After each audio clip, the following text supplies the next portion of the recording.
We're tying a crystal Baetis, beadless.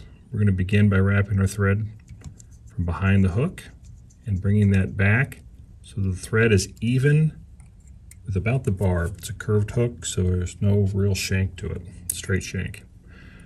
We'll secure wire, your side of the shank, and then we're going to make our tail out of pheasant, about half the distance between the eye and where your thread is should be the length of the tail. We'll secure that on top of the shank. 2 wraps should hold it. 1 wrap in front to dam it. We'll use crystal dubbing, sparse amounts.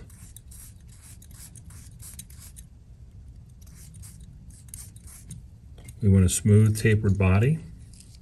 It's easy to put too much of this on. We're going to wrap this about halfway up the shank.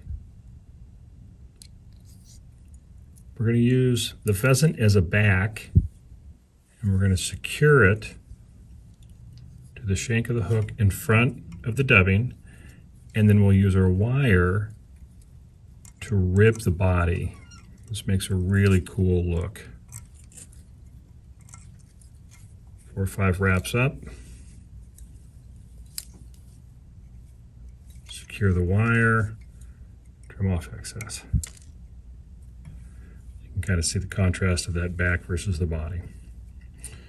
We'll make a couple of wraps forward over the top of the remaining pheasant tail, fold it back. This is going to form our wing case.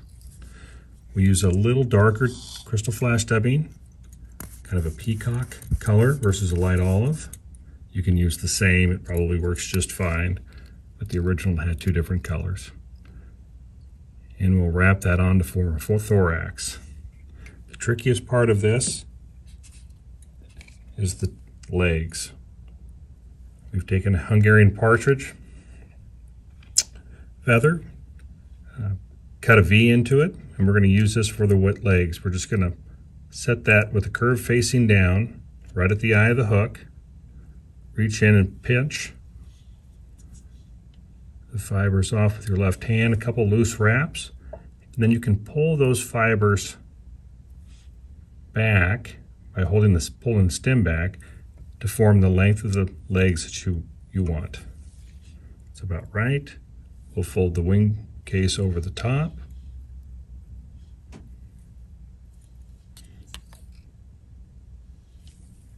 We'll secure that, a couple 3 wraps, trim off excess.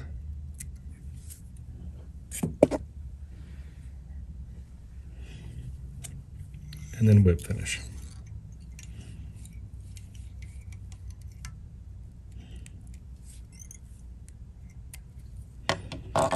Crystal Baetis.